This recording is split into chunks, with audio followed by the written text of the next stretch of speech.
President, please be seated.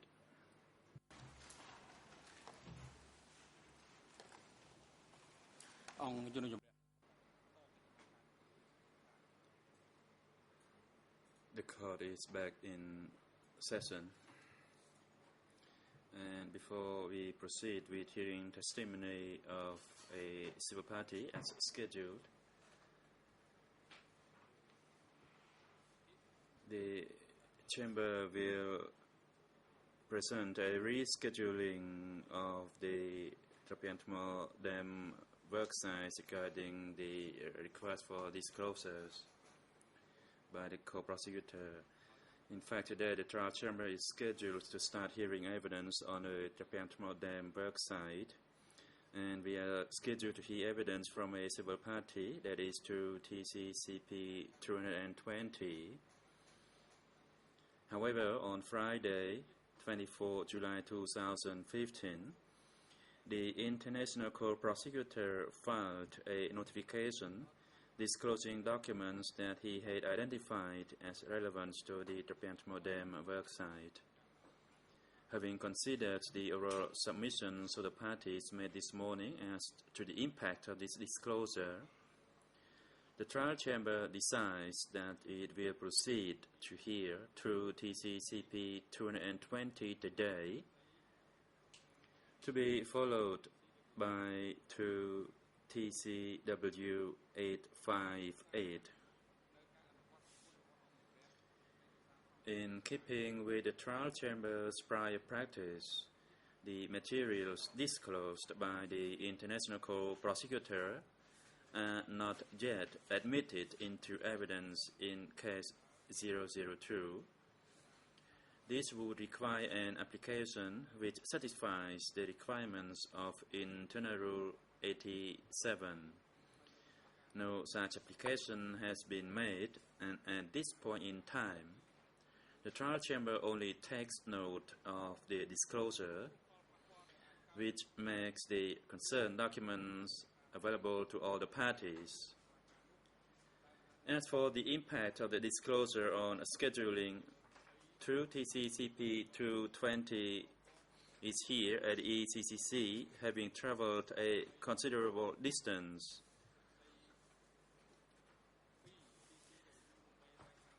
To TCW 858 has also been brought to Phnom Penh.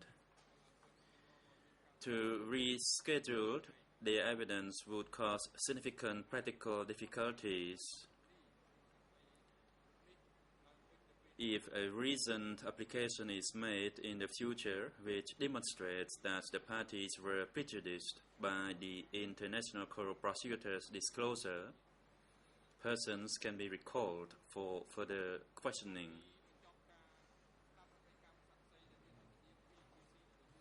Following the conclusion of through TCW 858's evidence, the trial chamber will hear evidence from through TCW 866 in relation to Kampong Chnang Airport. Then the trial chamber will hear evidence from through TCW 926 in relation to the 1st January Dam.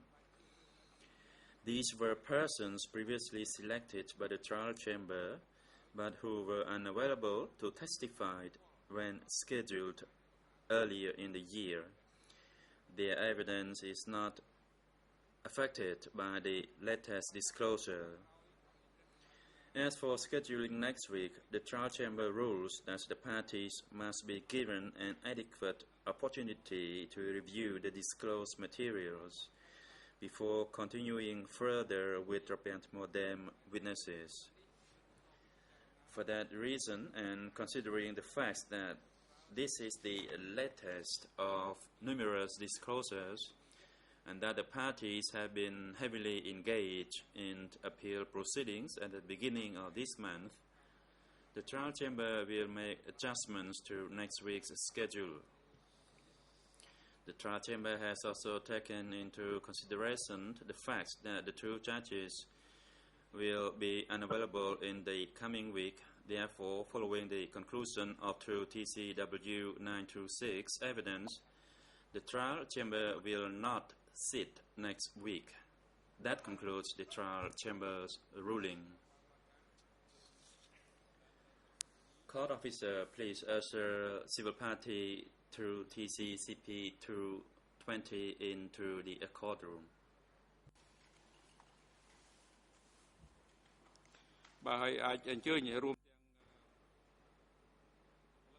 And please also invite the TPO staff with the civil party in order to provide support to this civil party during the testimony.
President, good afternoon, Mr. Civil Party. What is your name?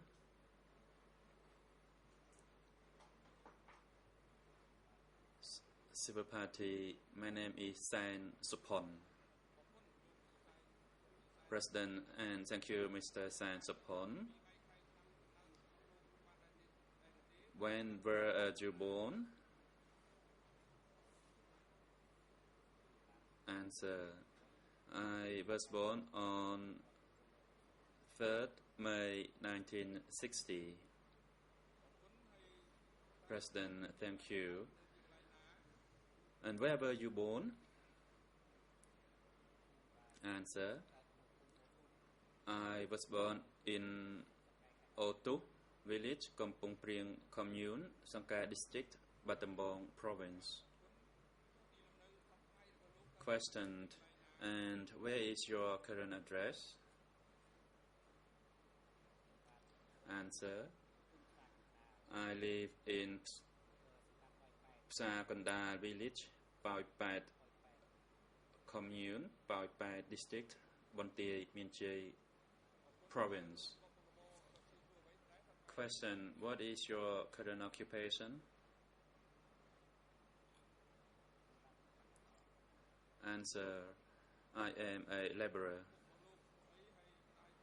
Question. What are the names of your parents? Answer. My father's name is Sok John and my mother's name is Sang Sol. Question. Thank you. And what is the name of your wife and how many children do you have together? Answer. Her name is Lap Tan and we have 4 children together. President, and thank you. And the Chairman would like to inform you that at the conclusion of your testimony, you will be given an opportunity to make a statement of impact on the suffering that occurred during the Democratic Cambodia period, if you wish to do so. And the Chamber would like to inform the parties and the public that sitting next to the civil party is a TPO staff, Sing Bun Tang, who is allowed by the trial chamber to sit next to the civil party in order to provide support to the civil parties per his request regarding his testimony, and that pursuant to Rule 91 bis. The Chamber will hand the floor to the lead co-lawyers for civil parties first to put questions to this civil party, and the combined time for the co-prosecutors and the lead co-lawyers for a civil party is half-day session, and you may proceed. National lead co-lawyer for civil parties. Good afternoon, Mr. President, Your Honors, and everyone else. For questioning this civil party San Sapon through TCCP 220, lawyer Hong Kum Soon is assigned to lead the questioning. Thank you. President, yes, you may do so, and Hong Kum Soon, you may proceed.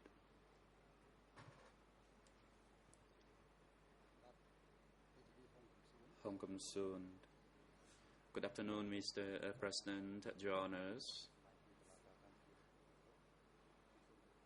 And good afternoon, everyone in and around the courtroom, as well as the audience in the public gallery and everyone else who is following these proceedings. And good afternoon, Mr. San Sapon.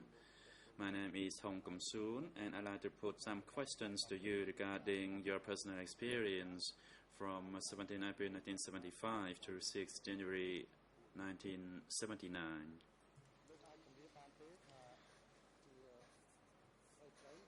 Could you please briefly tell the Chamber where you lived before 17 April 1975?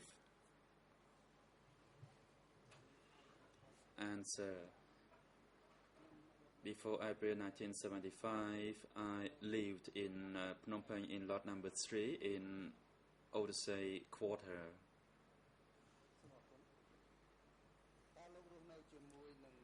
Counsel, thank you. Were you living with your parents, or were you living by yourself? Answer. I was living with my parents and my siblings at the time.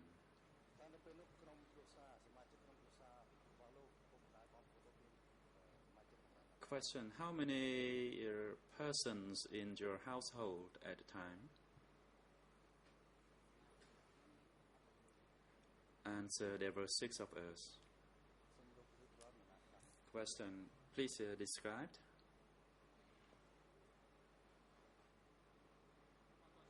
President, Mr. Civil Party, please observe the microphone. Civil Party, there were my parents and myself and my younger siblings. Altogether, there were 6 of us. Question, you refer to your parents, you meant your father and your mother?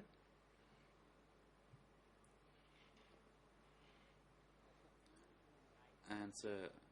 Yes, there was my mother, and there was my father and my 3 siblings and myself. Counsel, thank you.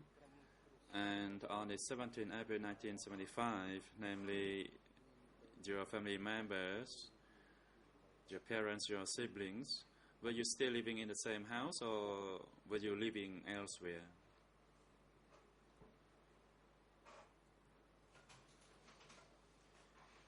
Civil Party, please repeat your question. Counsel, my question to you is the following. On 17 April 1975, did your family go to live elsewhere? That is to leave Phnom Penh?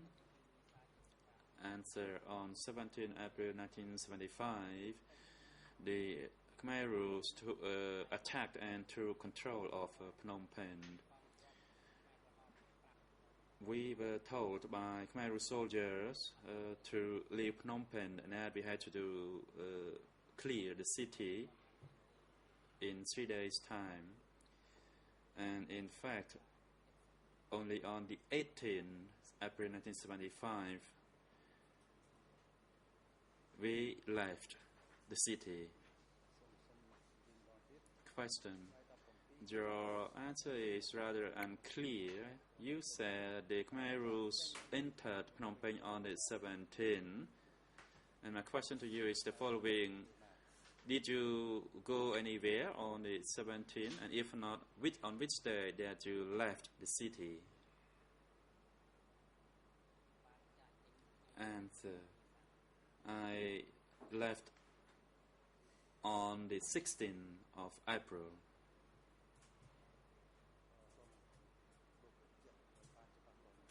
Question. I don't get your response. It's rather confusing. You said you saw the Khmer Rouge entered Phnom Penh on the 17th, and you said that you did not leave on that day. And my question to you is that after the 17th April 1975, did your family members go to live elsewhere?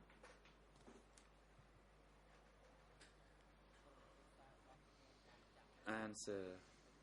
We left Phnom Penh to Saang district, that is to Prajrang village in Saang district.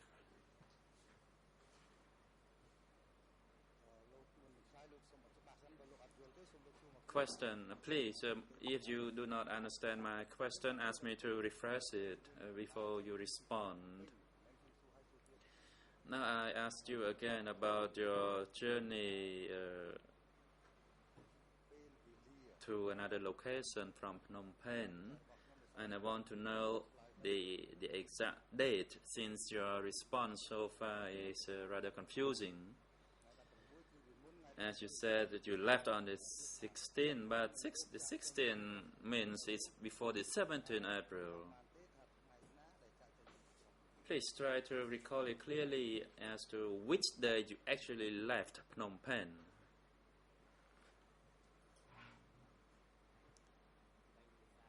Civil Party, my apology. In fact, we left the city on the 18th April. Council, thank you.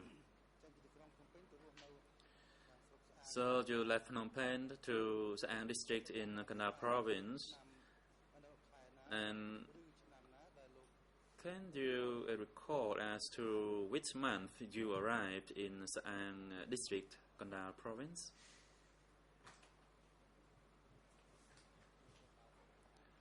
Answer.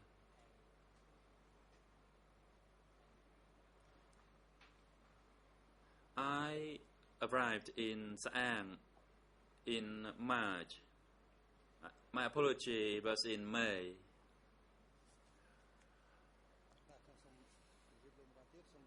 Question. As I said, please listen to my question carefully before you respond.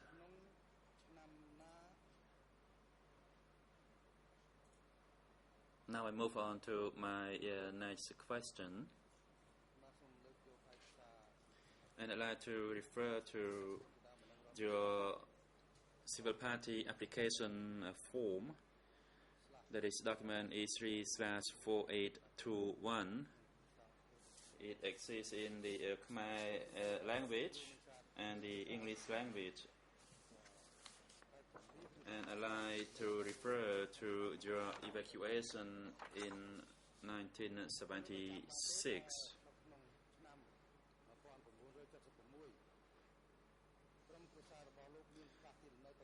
Do you recall that you were evacuated elsewhere in 1976?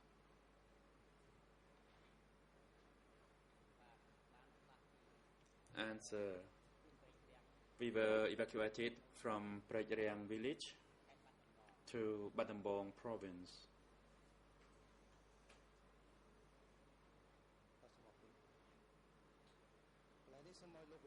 Question.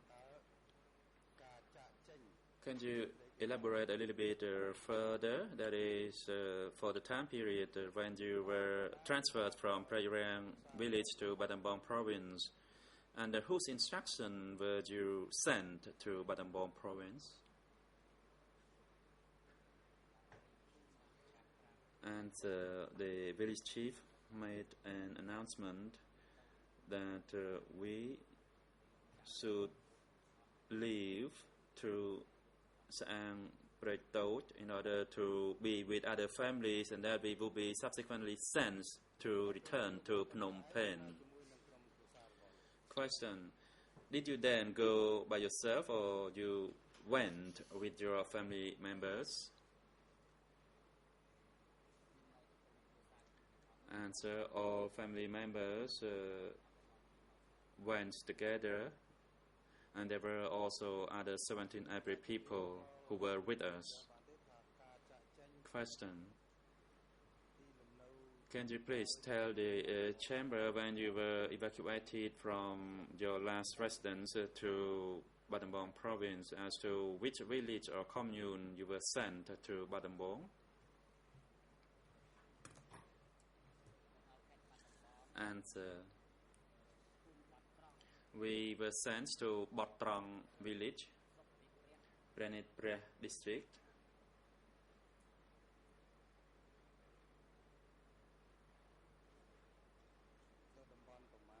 Question: do you recall the sector and the zone?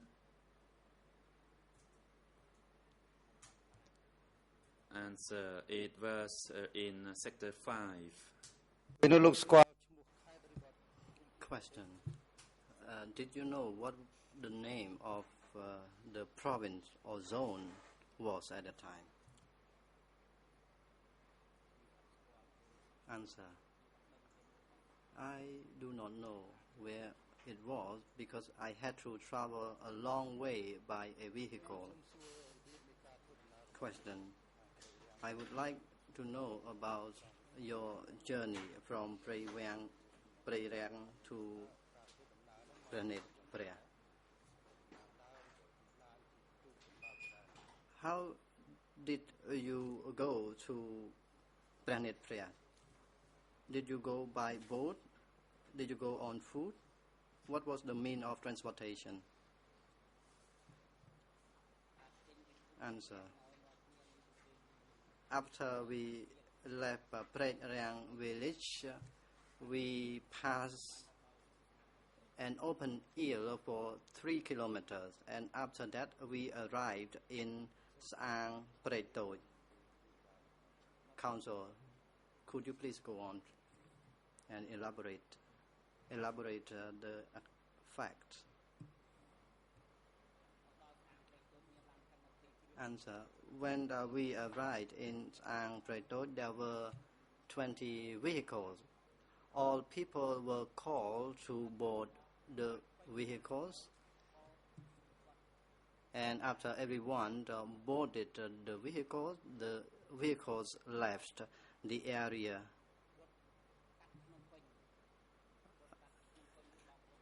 And the vehicles went past Phnom Penh. Everyone was doubtful at that time why we had to come back to Phnom Penh, and we were talking to each other that perhaps they lied to us, and the vehicle were heading to Pretot.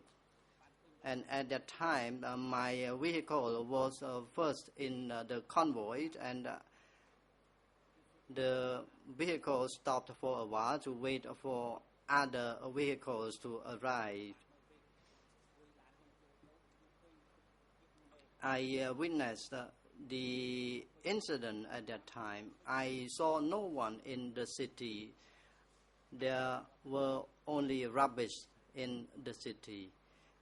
I could see people, few of them were walking in the city. Council, I want you to tell the court about the time when you arrived in Battambang. So, what happened? Answer: we arrived at the railway station in Battambang province, and we were told to board the train. We were told that we could not go by a road because the road was cut We went further from Battambang toward Serai Sapwan. And when we arrived at Serai Sapwan, we could see a few tractors there. Council, thank you. I would like to backtrack a little bit. When you boarded the vehicle at Praitriang and the vehicle left for Battambang, at that time, were you allowed to bring along belongings, namely rice, pots, and other important tools?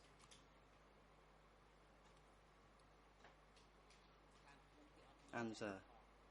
We were not given any tools or rice. We could only bring the rice that we brought along from the village. Question. Did the vehicle stop along the way to allow people to relieve themselves or to cook, to eat?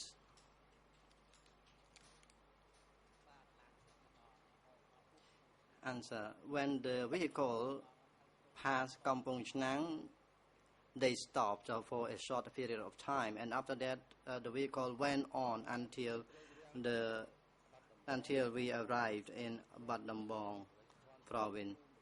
You arrived in Battambang, and after that you went further to Serai Sapwan.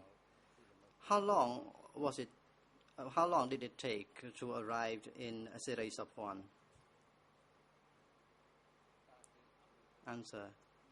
It took us 2 days and 1 night.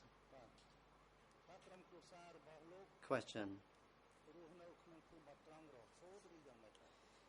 Did you and your family live in Bot Trong until the fall of regime? Answer. My family and I lived in a Bot Trong village until the fall of the regime. Council, thank you. In 1976,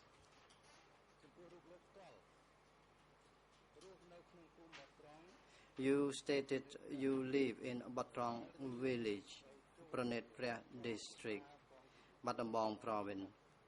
What group were you in at that time?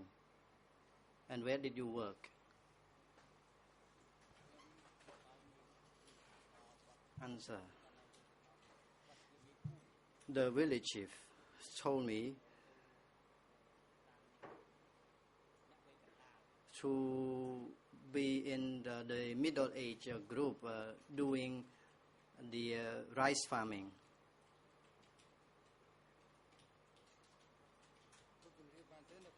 Question.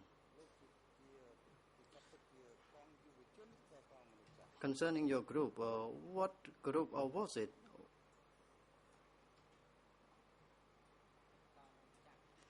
Answer. It was called adult group or middle age group. Question. So you were in that group and you stated that you work in the field. So how long did you work in that group? Answer. I was told to plow the field for a period of 1 year so that we could have the land to grow potato and rice. Council, I would like to know about the food ration when you were in the middle age group. What was the food ration like?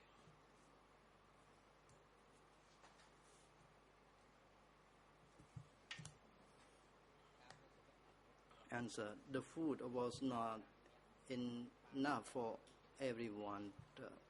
We received only 2 cans of rice for 15 of us. Question. What about working conditions and working hours? Could you tell the shifts of your work?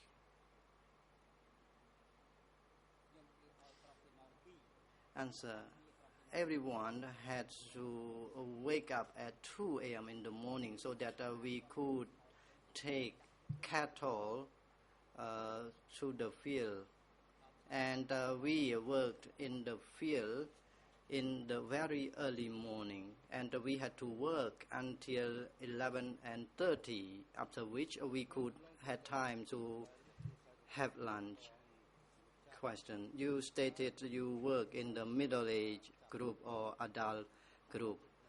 Did you ever witness that anyone from your group was arrested?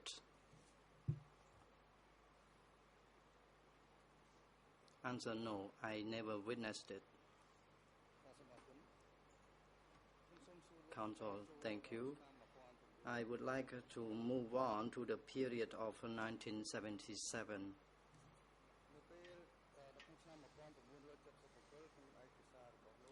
In your document E3/4821, you stated at the time that you were in a mobile unit. Could you tell the court where were you assigned to work when you were in a mobile unit?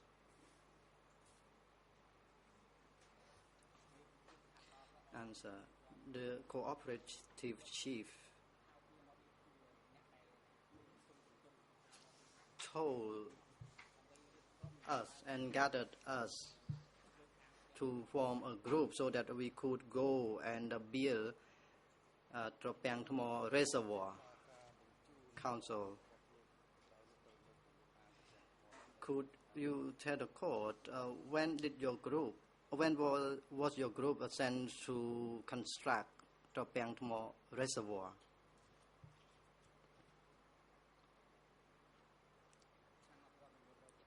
Answer. It was in 1977. Question. Do you recall where Tropang Thmo construction site was? What district or sector was it in? Answer. It was in Phnom Strock district, sector 5. Council. Thank you.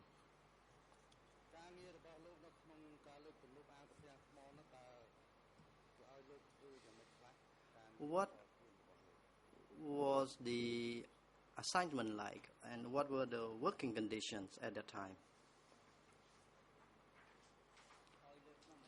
Answer. We were required to finish 3 cubic meters of soil per day. Question. What about working hours? What time were you told to work? Answer. At 4 a.m. in the morning, unit chief banged the bell so that everyone woke up and went to carry the earth, and we had to work until 11:30, after which we were allowed to eat gruel. Question. What about the afternoon? From what time until what time were you required to work, and when did you have rest? Answer. We resumed our work at 1 in the afternoon, and we had to continue working until 9 or 10 p.m. at night. If we could not finish the work quota, we had to make our best efforts to complete it. Question. Do you recall where exactly were you required to work on that site?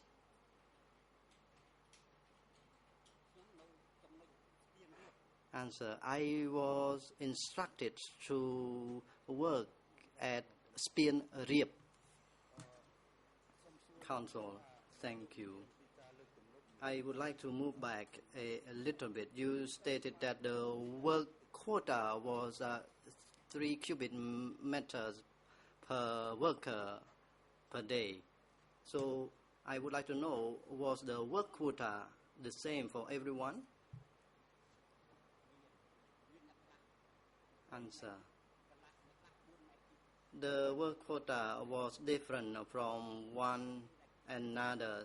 Some were required to complete 3 cubic meter per day, some 3.5 cubic meter, some 4 cubic meter, and for me, I was asked only to complete 3 cubic meters of soil per day. Could you tell the court why were you required to complete only 3 cubic meter per day, said counsel. Answer, because I was in a group, as I told you. Counsel, you stated that you were told to work at Spien Riep at that time. Could you tell the court was the place where you have to carry the earth away from the place where you dump the earth? Answer, it was about 15 meters away from the place where I dumped the soil that I carried. Question, could you tell the court how high the dam was and how large was the dam?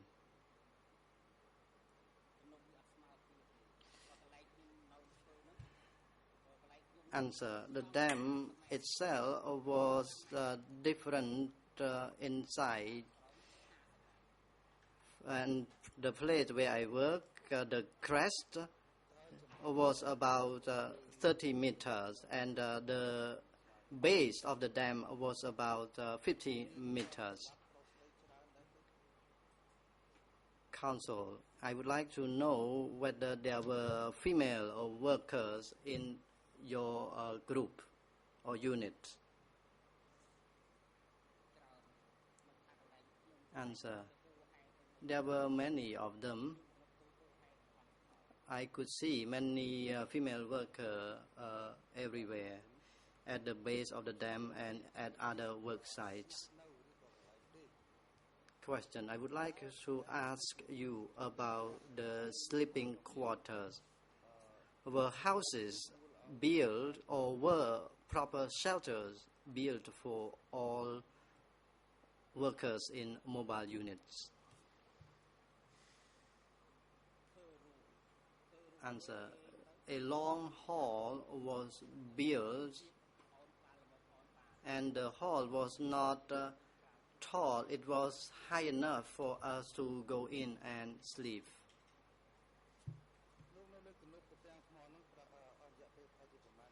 Question, how long did you work at that Trapang Thmo work site?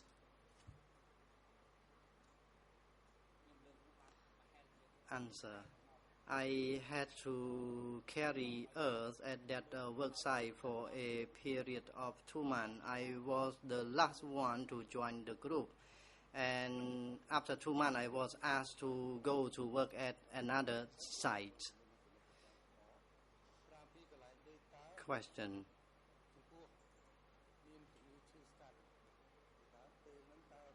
besides sleeping quarter, I would like to know about the health condition of the workers. Were there any medics at the work site, or was medicine given to the sick? Answer, no medicine at all for the sick. Anyone who fell sick had to rest in the hall, and even the rice. Sometimes we were not given any rice to eat. As for the sick,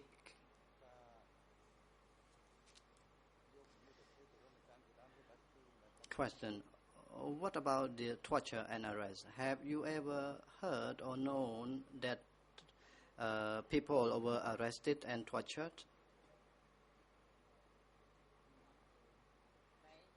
Witness, I do not know, but I noticed that people disappeared from the units.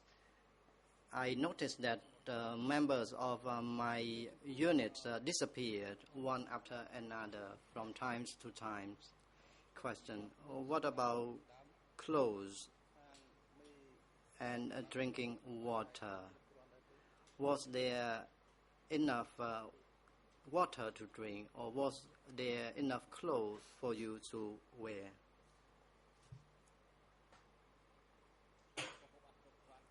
Answer, there was not enough water for us to eat. The horse cart had 2 containers, and the water was kept in that 2 containers, and it was not enough for workers.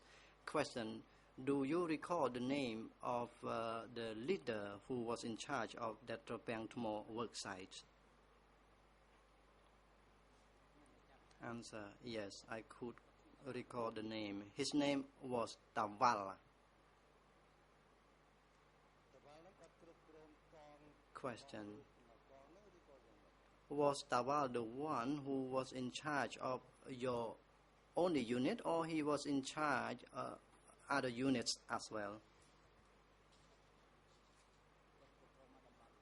Answer, he had overall supervision in Sector 5, and everyone said that Taval was the chief leader. Question, while you were carrying earth at that Tropang Tmo work site, did you ever witness high-ranking people visited the work site? Answer, no, I never witnessed anyone visiting the site. Counsel, thank you. You have just stated that you worked in a mobile unit carrying earth for a period of 2 months, and after that you were assigned to work at Sign Spin Train work site. Was it away from the Tropang Tmo work site? Answer, it was not far away from each other. In fact, the dam connected to each other.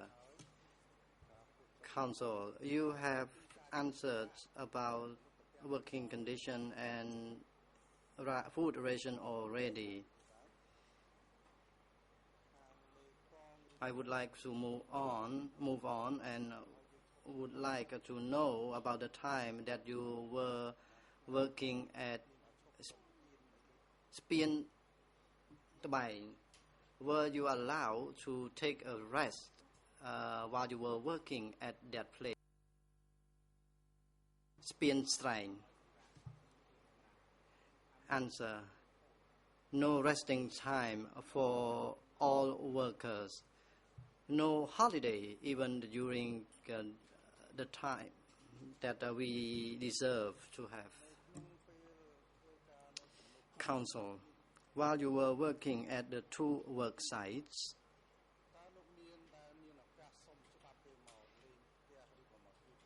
were you able to make a request to visit your parents at home?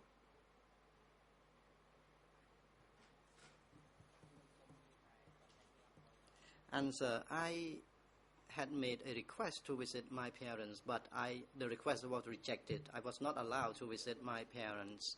Counsel, again, I would like to know about clothes. While you were working at that Spiensrain dam work site, were you given with clothes and shoes to wear?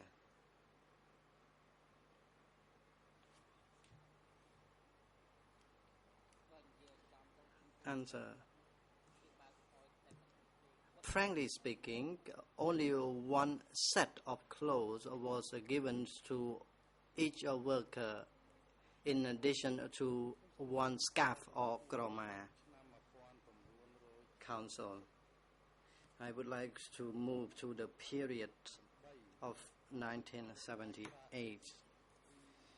In your document E3/4821,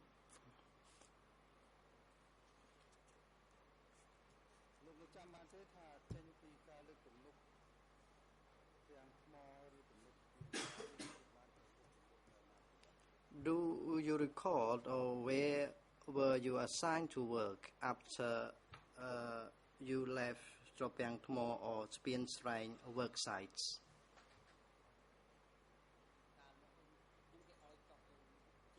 Answer. After the two work sites, I was assigned to dig the canal at a Phnom Liep work site. Question. Was it a canal that you had to dig, or was it a dam that you had to build? Witness. It was a canal that I was assigned to dig. Council, thank you. What about the working condition? Were the working conditions different from those at Tropiang Tmo and Spien Srain work sites? Answer. The working conditions were the same. We had to complete 3 cubic meter of soil per day that I had to dig, and I had to complete it every day. How far was it from Tropiang Tmo to Phnom Liep work site? Asked Council.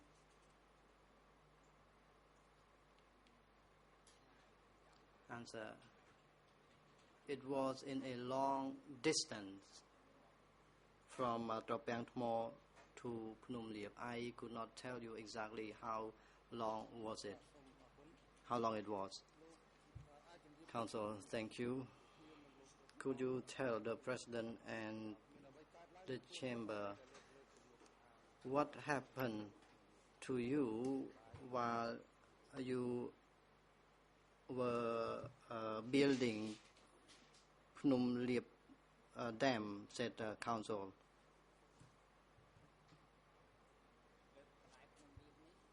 Answer.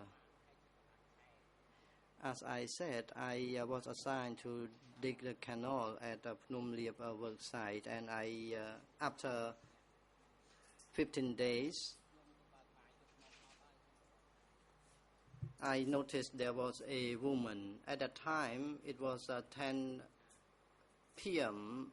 I was going to get the rice. That lady came to tell me that, Uncle Pon, you will be taken away and killed.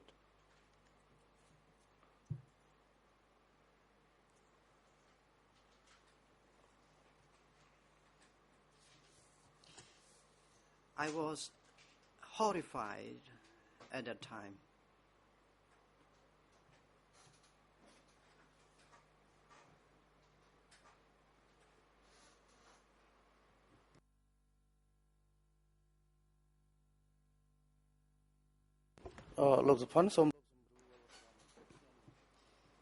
Council, take your time, Mr. Supont. I will have a few more questions to ask you. As you were told by the President, you will have time to make a victim impact statement.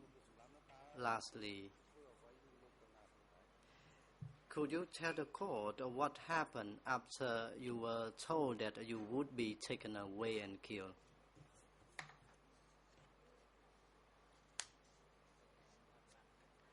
Witness, Sri Aim told me that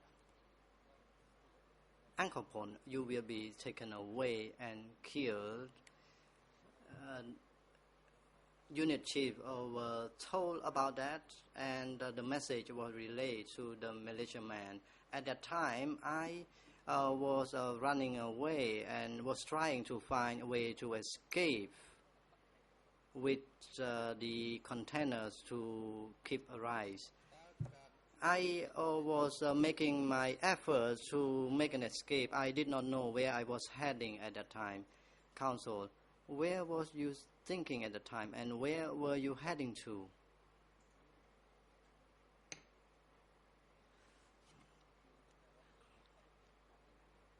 Answer, I was not thinking of anything besides making an escape.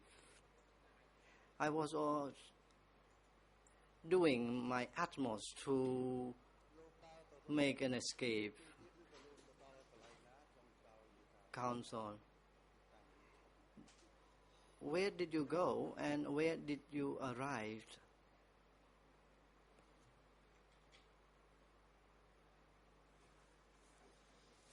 Answer, I was making my way to the north of Phnom Liep mountain. I was heading westward at that time, and I arrived at Prey Muan. It was during the night time that I had to travel. I was so exhausted at that time, so I fell asleep in the open field. And where did you go? Where did you arrive at the time? Answer, I arrived at Churop commune. From Phnom Liep Canal to Trop, how long did it take you, and how did you survive by means of food?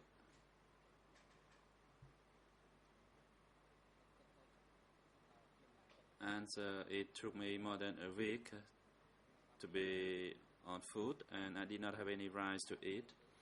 And when I arrived at Braemon, I saw a potato farm.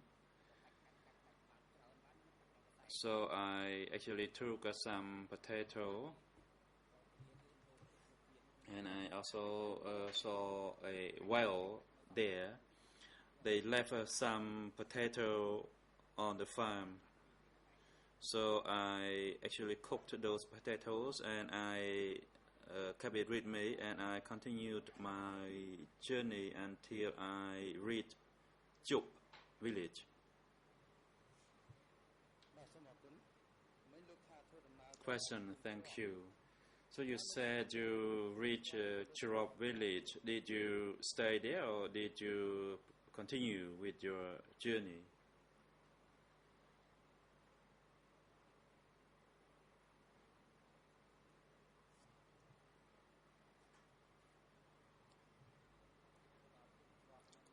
Answer, I reached Churop village as I stated, and I saw an older woman who knew me and asked where I was heading to. And I asked her how long she had lived there, and she said that the area that we previously lived was flooded, and she asked whether I knew about what happens to my parents. And I said I did not know. He said that both my parents were taken away and killed.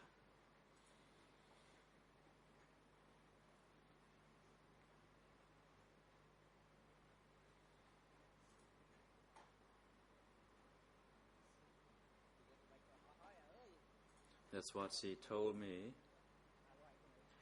And she asked where I was heading to, and I told her I did not know, since my parents were dead.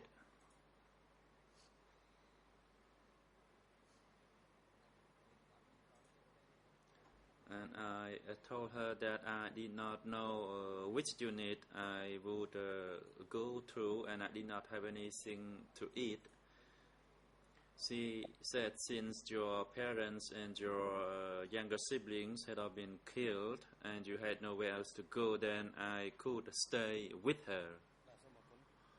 Counsel, thank you.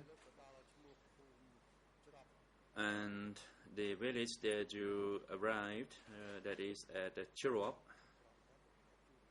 that you met this woman by the name of Truop.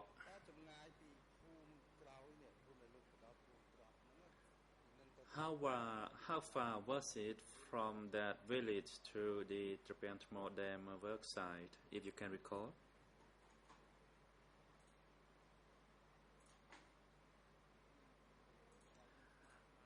Answer, I do not know the exact distance. I think the distance from Chirop Mountain to the Tribunal Dam was more than 20 kilometers. Counsel, thank you. And did the old woman Truop tell you the reasons that your parents and family members were killed?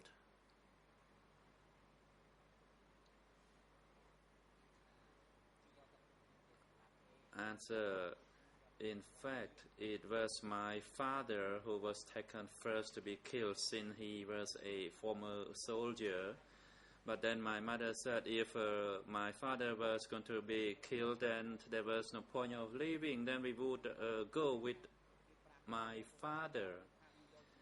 But in fact, by the time they did not tell them that they were taken away to be killed, but that they were to be moved to a distant location.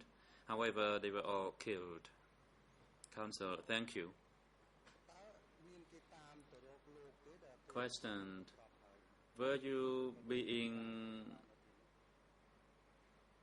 tracked when you met the old woman throw up?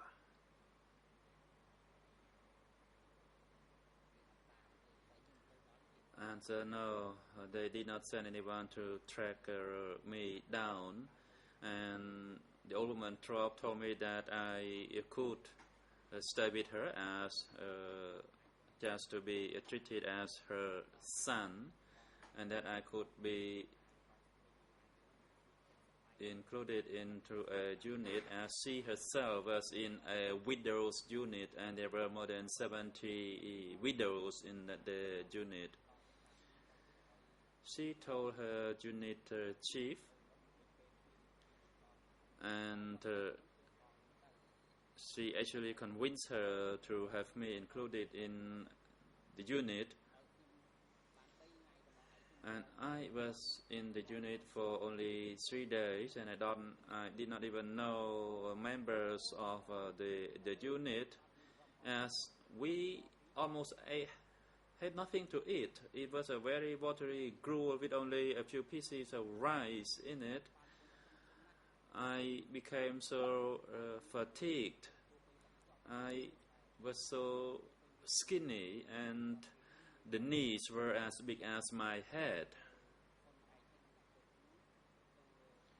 So then I was assigned with another person to go and find fish in order to supplement our food condition. And off I went. Counsel, thank you. And in your document, that is same document E3/4821, you talked about foraging fish in Gambao River. And what happened there?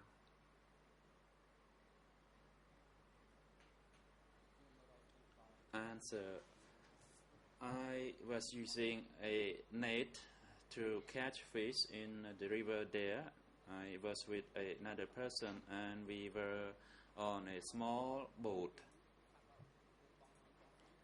While we were fishing, and I heard a few gunshots not far from our location.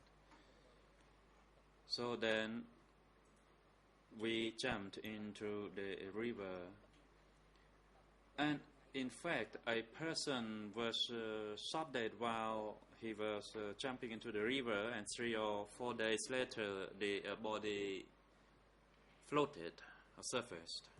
Question, and did you know the reason for that man being shot?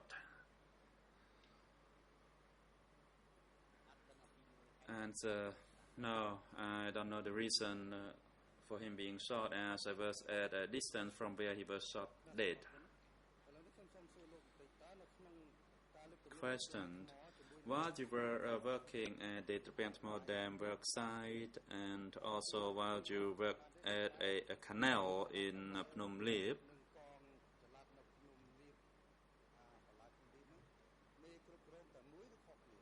were you under the same supervision of the while you were working at these two separate work sites?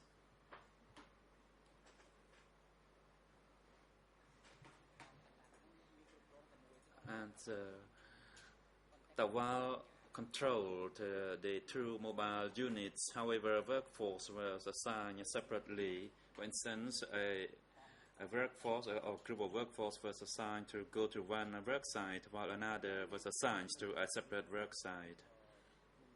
Question, do you know the name of the unit's chief at Phnom Penh work site?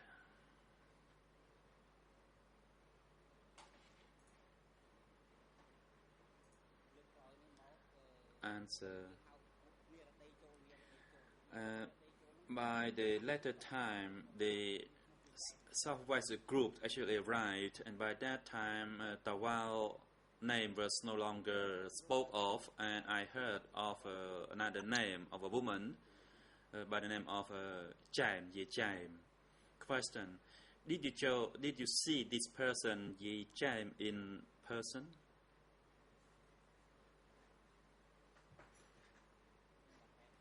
Answer, I neither saw Tawal nor Ye Chaim. I only heard of their names.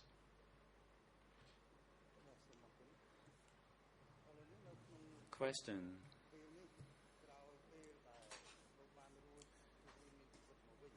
and after you survived the regime, that is after the collapse of the Khmer Rouge regime on 6 January 1979, did you ever attempt to locate your parents?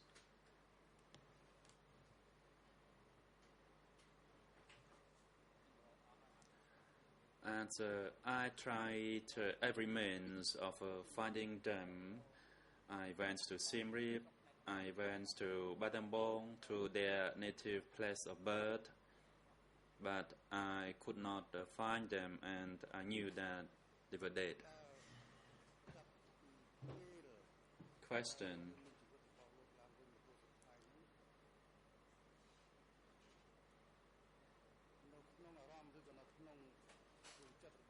since you survived the regime,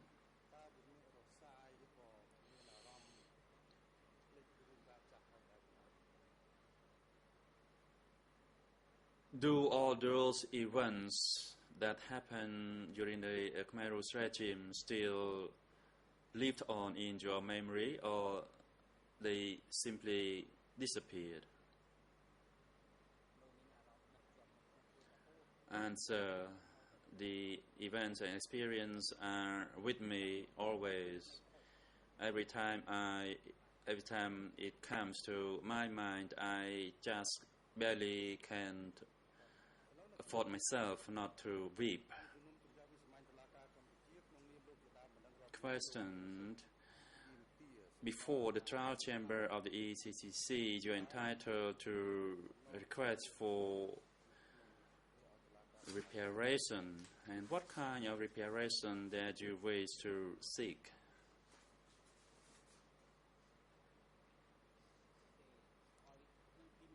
Answer, my request is to adjudicate this case, to prosecute the Khmer Rouge leaders, as I lost everything. I lost my house, my land, and my family members.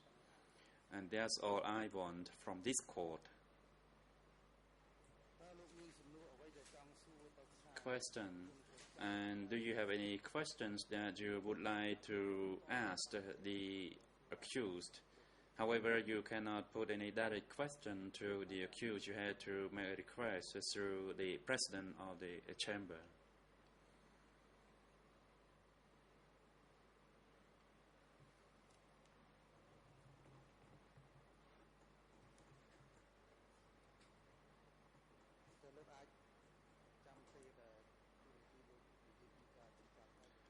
Or maybe at the conclusion of your testimony, after you make your statement of suffering, you can put questions to the accused through the president.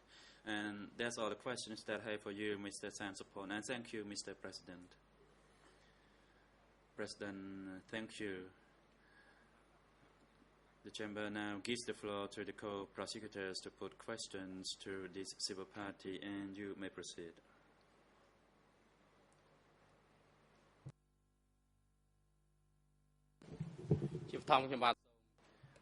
Deputy Co-Prosecutor, good afternoon, Mr. President, Your Honors, and good afternoon, everyone in and around the courtroom.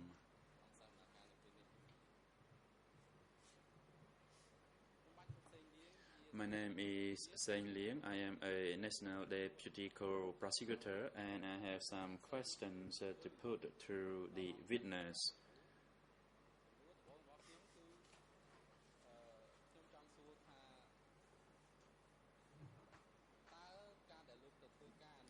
My first question is the following.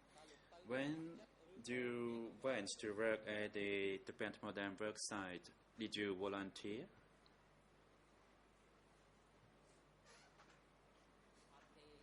Answer, no, I did not. I was assigned by the cooperative chief.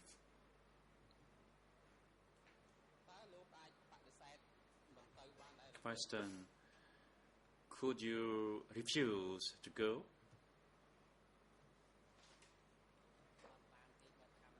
Answer, no, I could not. If I refuse to go, I will be accused of being an enemy and I will be taken away and killed.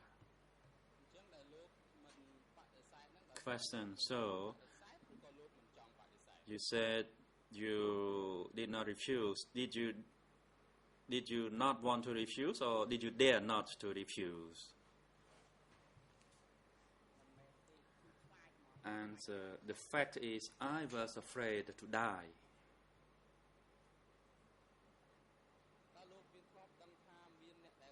Question, and through your experience, did you know if anyone actually refused to go to work at the Department work site? Answer, no, but we knew that whoever was appointed by Onka to work, we had to go and work. Question, and actually who made that a statement? Answer, it was chief of the cooperative. Question, and what is the name? Answer, it's Uncle Pon. The name is as my name. Question, you said that you went to work at the Department work site in 1977. Could you please specify the month of the year?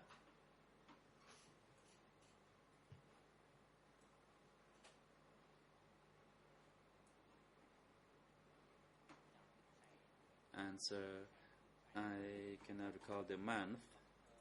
However, I recall that it around mid-1977.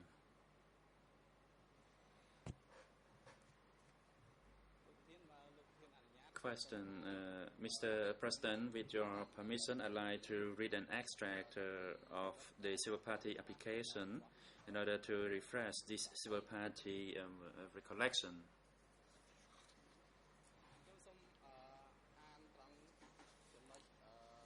Deputy Co-Prosecutor, the document is E3/4821 and the command EN is 00523263.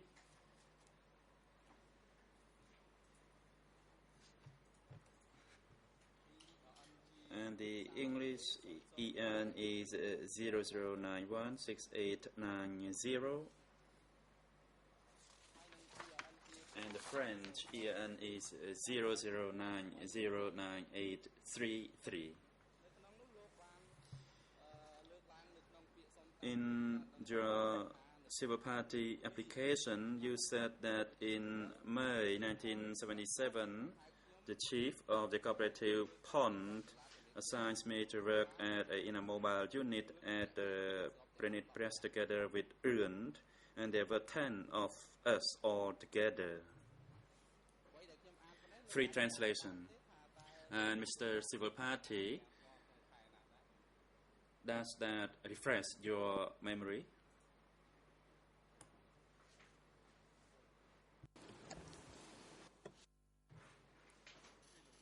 President and Defense Counsel Victor Copper, you have the floor. Thank you. Thank you, Mr. President. I realize that a question as framed by the co-prosecutor is allowed by the trial chamber, or has been allowed already many times. However, I would like to point the trial chamber to the practice that is now being adopted by the Supreme Court chamber in its recent hearings. In its recent hearings, the Supreme Court chamber has specifically directed parties not to read excerpts from their own statements and then ask for confirmation. Now, I realize that that is not a decision as such, so technically you are not bound by a practice. However, I think it is worthwhile noting to the trial chamber that that is now what we are supposed to do in appeal. So I think we have a new situation, and my request would be to the chamber, in light of this adopted practice by the Supreme Court chamber, to reconsider its practice and forbid the prosecution to simply read an excerpt and then ask for confirmation.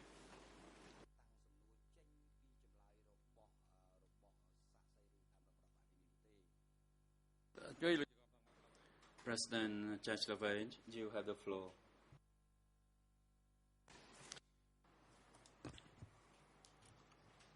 Councillor Koppe, could it be possible?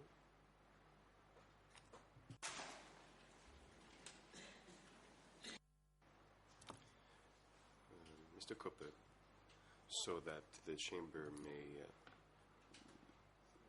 render a decision on what you say, could you give a reference to the transcripts of hearings where this practice was explained? Or not now by heart, but it was a written decision. It wasn't an actual instruction during the hearings itself. It was laid down in a decision on guidelines and practices before the Supreme Court chamber in respect of the witnesses.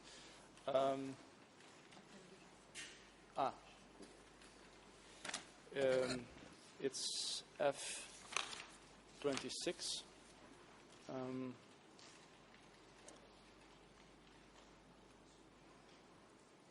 I have the French version, but I'm happy to read the French version to you. It's French ERN 01110269. For the interpretation booth, I now will try my best French. Sauf. Except if there are anything to the contrary, interrogation or examination should not consist of only reading to the witness an excerpt of their previous declarations and asking them to confirm it. Previous statements can be used to test the credibility of a witness or to shed some clarity on any contradictions that may exist between different statements.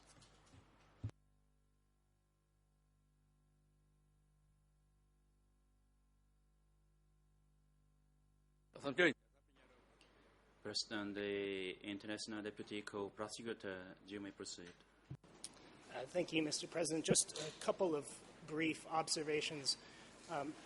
First, this was not a situation where counsel was asking to confirm a statement. This was a situation where he asked a question and then asked the President's leave to refresh the witness's memory. So I want to make that that distinction. Second of all, as counsel noted, the practice of reading statements to witnesses and to civil parties is one that has been followed for a long time in this chamber. I think if counsel intended to ask this chamber to change that practice, it's certainly something that could have been made in writing and then given all parties an opportunity to respond to that suggestion. And third of all, I just like to make the observation that, of course, this trial chamber has wide discretion in regards to how it chooses to conduct its hearings and the way that the Supreme Court chamber chooses to conduct its hearings in the context of evidentiary hearings on appeal do not necessarily have bearing in regards to how this chamber chooses to conduct its hearings. Thank you very much.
President, I'd like to hand the floor to Judge Laverne to respond to the observation made by the Defense Counsel for Nunchia, Counsel Copper, on the questioning put last by the Deputy National Co-Prosecutor to the civil party. And Judge Laverne, you have the floor.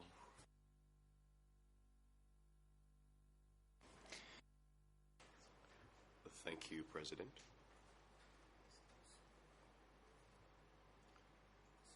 The trial chamber understands this recommendation coming from the Supreme Court chamber, seeking to avoid a general practice during the examination of a civil party or a witness, which would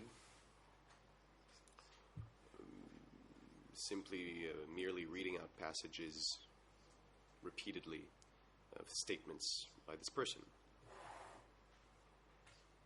And indeed, this is not an appropriate way to conduct an examination.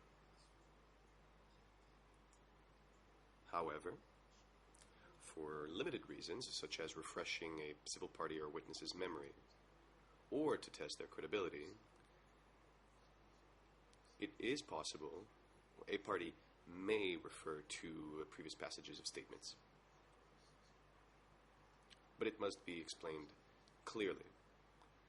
And that is why the last question that the civil party lawyer asked be rephrased, so it may be clear to all parties involved what is the purpose of such a quote from a previous statement.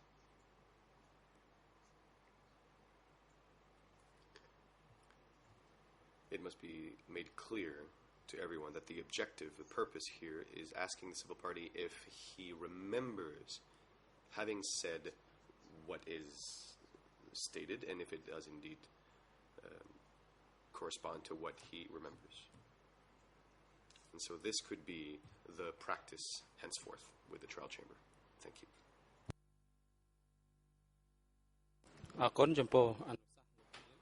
Co-prosecutor, thank you very much, Your Honor.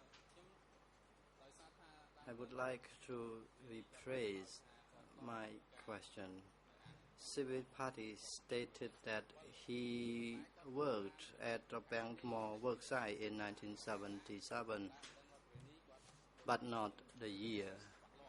So I wanted to know about the month of the year that he was working at that Bangmore worksite. To get the response in relation to the month, I had to resort to the document, that is E3/4821. Now I would like to rephrase the question so that the civil party can understand my question clearly. I would like to read the statement again. You stated in May 1977, Unit Chief named Pon called me and told me to work in a mobile unit in Pranet Phrea together with Wad. I do not know whether Wad is alive or dead. Wuan is deceased. I was assigned to work together with 10 other workers.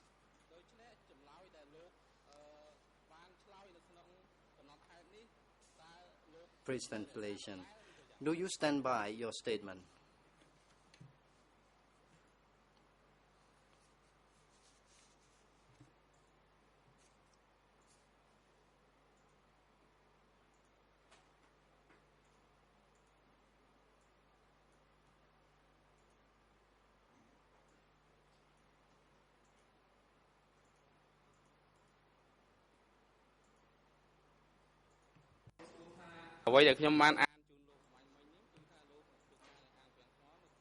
Co-prosecutor, you stated in your document that you went to work at the Bangmore worksite in May 1977. Do you stand by the statement in your document? Witness, yes, I was working there in May 1977. Co-prosecutor, thank you, Mr. Witness. You have just give your responses to the question by civil party lawyer. You stated that you worked at the Bangtmo worksite for 2 months, after which you went to work at Spienstein.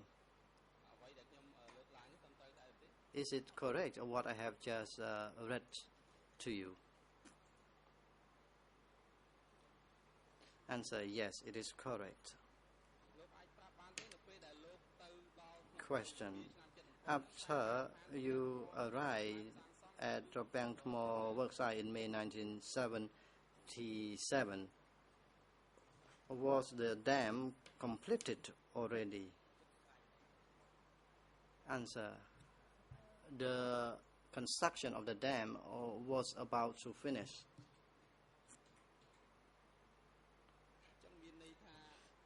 Co-prosecutor, so does this mean that after you left that worksite, the dam was not completed yet? Is that true?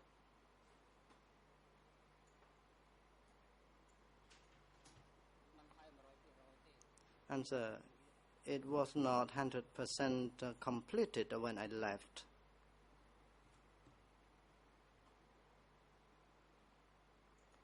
President, thank you, Mr. Deputy Co-Prosecutor for the national side. It is now convenient time for the break, and we will take the break from now until 3 o'clock. Court officer, please find a proper room for this witness to take rest during the break time, and please invite him back together with the TBO staff into the courtroom at